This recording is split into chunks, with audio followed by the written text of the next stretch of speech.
A global watchdog monitoring freedom of expression has named India's Prime Minister Narendra Modi as one of 37 predators of press freedom, world leaders who are accused of censorship and targeting those who work in the media. It comes less than a month after Mr. Modi signed a joint statement with G7 countries reaffirming the values of freedom of expression. India currently ranks 142nd out of 180 countries on the World Press Freedom Index. This is its lowest position since Reporters Without Borders began the ranking in 2002. One journalist has been killed in India for their work so far this year, while 4 were killed last year. Only yesterday, Twitter lost its legal immunity for content posted on its social media platform after falling foul of new IT rules that the United Nations has previously warned may hinder privacy and freedom of opinion and expression. Among those who have felt the effects of media repression in India is the journalist Rana Ayub, who's facing a criminal investigation over a tweet of a controversial video. Ms. Ayub is accused, along with others, of allegedly spreading misinformation aimed at stoking religious tensions. In this particular case, they have only picked up 3 Muslim journalists and 3 political activists, all who happen to be Muslim. But yes, the larger question is, yes, they are going against every journalist who is critical of this dispensation. But what is surprising, Yelda, is the day I received the FIR from the UP police, the day I was booked, the same day, at least 3 central agencies sent summons to me and my family members. And a lot of questions by the central agencies to me are, who is Jeff Bezos? Why do I write for Time magazine? Do I get foreign funding? Do I have an agenda of maligning Narendra Modi? I'm joining Substack. So the question they're asking me is, who gave you the offer? Why are you working for international publications? It feels like they are accusing me of maligning India's international image. That was journalist Rana Ayub there. Well, I'm joined now by Shaina Nana Chudasama, a spokesperson for India's ruling BJP party. Thank you so much for joining us here, Ms. Chudasama, on the programme. You've just heard from Rana Ayub. Can I get you to respond to what she's saying? So obviously, there are certain people who are Hindu right-wing and certain people who are so-called seculars who believe that they are pseudo-secular. The word secular, which has been also in the preamble of the Indian Constitution, and not ostensibly right-wing Hindu adhering, is obviously that in a country as diverse as India, you're going to have multiple opinions, and we're welcoming that. Any legitimate voice of dissent is welcome.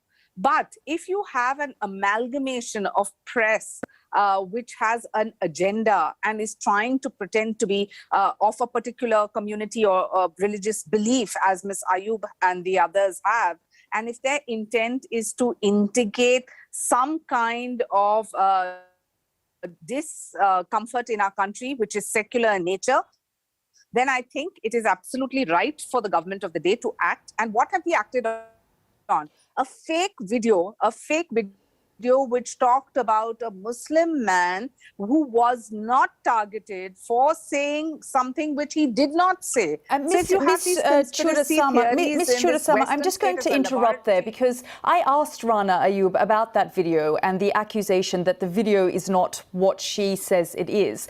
And she told me that in a subsequent video, that particular man who was targeted said that he did actually say that. So, you know, what is your response to that? Because it is your word against hers. She says, I'm a journalist, I just want to be left alone, and journalism is not a crime in this country.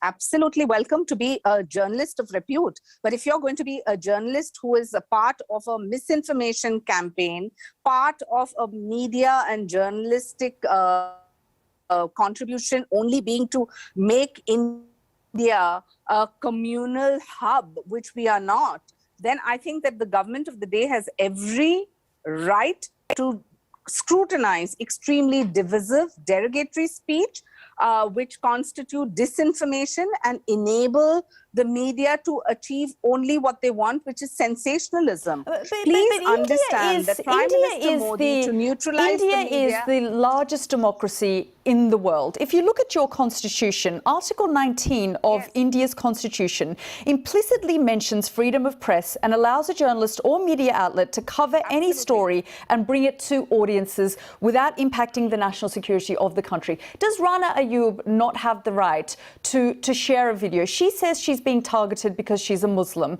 and other journalists who did the exact same thing as she did were not targeted.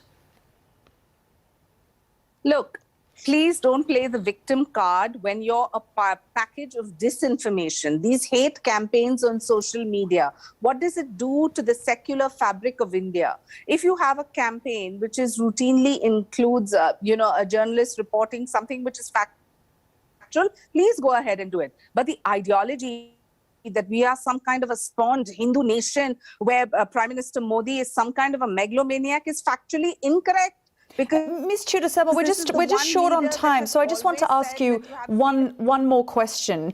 You're saying that the government of the day has the right to scrutinise these journalists, but India is currently ranked 142nd out of 180 countries on the World Press Freedom Index. And the Prime Minister himself has been named a press freedom predator. Surely that worries you, it worries the Prime Minister, and it worries the government of the day, as you put it. What worries me is the authenticity of the RSF. And if we really go down and find out who is behind some kind of a criminal conspiracy to defame India, a lot would be announced. And I don't think it is about you being Hindu or Muslim. It's about facts and the reality that we are a peace-loving nation that coexists with Hindus, Muslims, Jains, Sikhs, and every caste, creed, community. And for those who are only trying to target Prime Minister Modi, target with facts. Unsubstantiated proof cannot be your victory trophy for you for a limited few. Shaina Nana Chudasama, thank you very much for joining us here on the programme. Thank you.